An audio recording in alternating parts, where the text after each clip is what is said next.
running at 40%, most of us. You know, because we're half in and half out. And it's not surprising, because life is difficult. It's like, well, what if you were 90% in, or 95% in, or all in, because you're all in anyways, right? It's a life and death game. No one gets out of this. Everyone dies. You might as well commit yourself.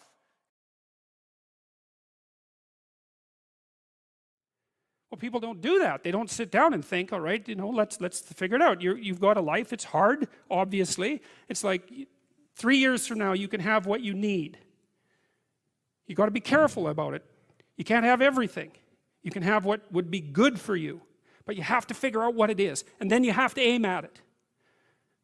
Well, my experience with people has been is if they figure out what it is that would be good for them, and then they aim at it, then they get it. And it's strange because they don't it's a strange thing. It's not quite that simple because, you know, you may formulate an idea about what would be good for you, and then you take 10 steps towards that, and you find out that your formulation was a bit off, and so you have to reformulate your goal. You know, so you're kind of going like this as you move towards the goal. But a huge part of the reason that people fail is because they don't ever set up the criteria for success. And so, since success is a very narrow line and very unlikely, the probability that you're going to stumble on it randomly is 0. And so there's a proposition here, and the proposition is, if you actually want something, you can have it. Now the question then would be, well, what do you mean by actually want? And the answer is that you reorient your life in every possible way to make the probability that that will occur as certain as possible. And that's a sacrificial idea, right? It's like, you don't get everything. Obviously. But maybe you can have what you need. And maybe all you have to do to get it is ask. But the asking isn't a whim or today's wish.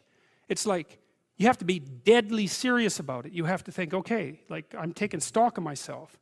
And if I was going to live properly in the world and I was going to set myself up such that being would justify itself in my estimation, and I don't mean as a harsh judge, exactly what is it that I would aim at? And often people won't specify their goals too because they don't like to specify conditions for failure. So if you keep yourself all vague and foggy, which is real easy because that's just a matter of not doing as well, then you don't know when you fail. And people might say, well, I really don't want to know when I fail because that's painful. So I'll keep myself blind about when I fail.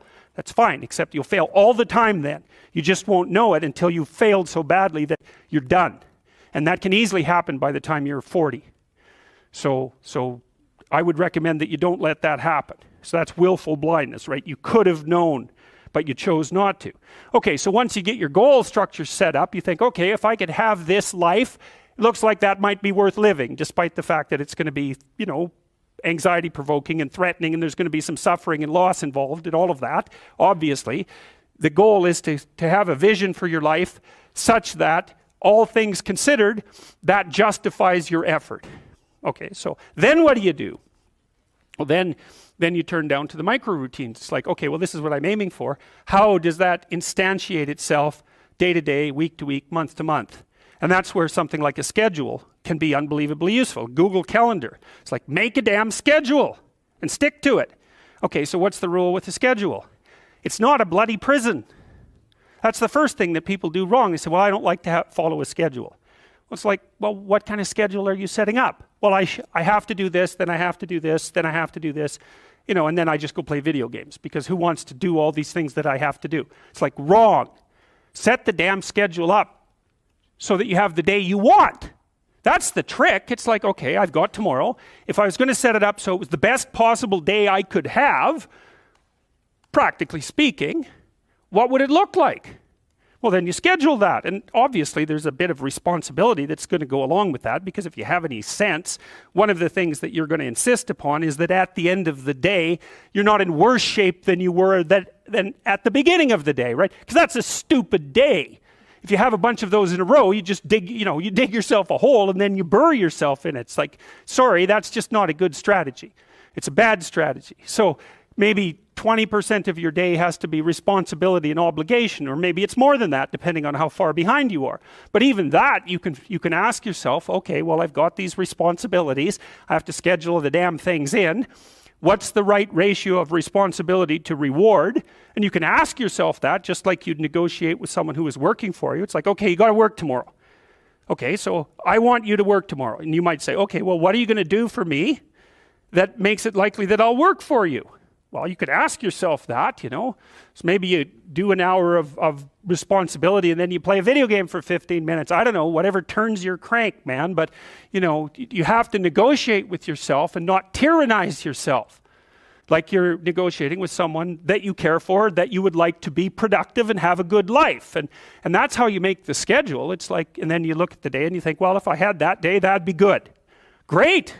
You know, and you're useless and horrible, so you'll probably only hit it with about 70% accuracy, but that beats the hell out of 0, right? And if you hit it even with 50% accuracy, another rule is, well, aim for 51% the next week, or 50.5% for God's sake, or because you're going to hit that position where things start to loop back positively and spiral you upward.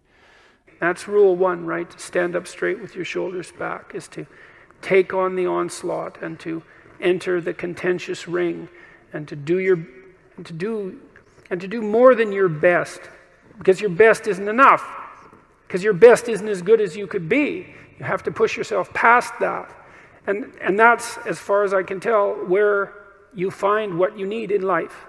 You find the meaning that sustains you in life, and you find the patterns of action that redeem the world, both at the same time. I mean, life is a very difficult business. You know, it's fatal, and it's full of suffering, and it's full of betrayal and malevolence. There's nothing about it that's trivial. It's all profound. And in order to find your way through all of that capacity for hellish experience, let's say, you need to develop a relationship with something that's profound. And you have that capacity. And so, what's the decision that you make? You know, you decide to believe. You know, it's a risk, an existential risk. It's an act of faith. You believe that the truth can set you free. You believe that people have an intrinsic divinity about their soul. You decide that you're going to live in that manner and that you're going to let everything about yourself that isn't worthy of that goal die. And that might be almost everything that you are.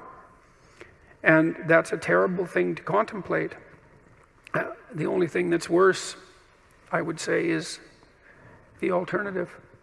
Because the alternative is the sorts of hells that we managed to produce around us and that we produced with particular expertise during the totalitarian regimes of the 20th century.